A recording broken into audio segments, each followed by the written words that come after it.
উচ্চারণের মানে যেহেতু হচ্ছে না, একে একে উঠতেও লেগেছেন।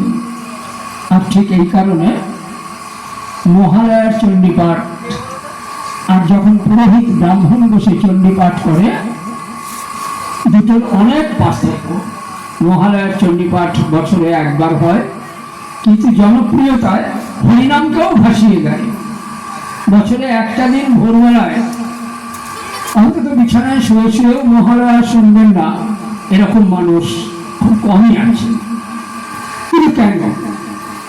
মনে রাখবেন, ওটা কিন্তু চণ্ডীপাঠ নয়, ওটার নাম মহালয়া। চণ্ডীপাঠ আর মহালয়া দুটোতে পার্থক্য আছে। মহালয়ায় চণ্ডীর একটু করে শ্লোক বলা হবে, একটু ব্যাখ্যা বলা হবে, সঙ্গে বিভিন্ন বাজনা থাকবে, একটা করে গান থাকবে। আর সেই জন্যই মহালয়ার জনপ্রিয়তা আজকে বিশ্বব্যাপী।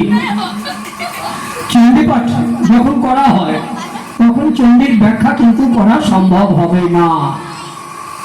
চণ্ডী শাস্ত্রেও সেটা আছে, যে পাঠক চণ্ডীপাঠ করবে সে চণ্ডী পড়তে পড়তে চণ্ডীর মানে নিজের হৃদয়ে উপলব্ধি করে নেবে।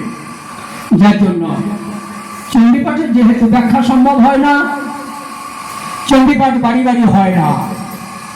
ভাগবত পাঠ কিন্তু বাড়ি বাড়ি হয়। কেমন হয় না, ভাগবত পাঠক যখন ভাগবত পাঠ করবে, কোনদিন সুযোগ হলে আপনাদের এখানে আমি ভাগবত পাঠও শোনাবো, তখন ভাগবত পাঠের সাথে প্রতিটা শ্লোকের ব্যাখ্যা থাকবে, একটু কীর্তন থাকবে, একটু খোলকর্তাল থাকবে, মানে আমরা যেটাকে বলি মিউজিক, বিভিন্ন হ্যান্ডস থাকবে। সেই জন্য ভাগবত পাঠ আজ চণ্ডীপাঠকে ছাড়িয়ে সারা বিশ্বে ঘরে ঘরে জনপ্রিয়তা পেয়ে গেছে।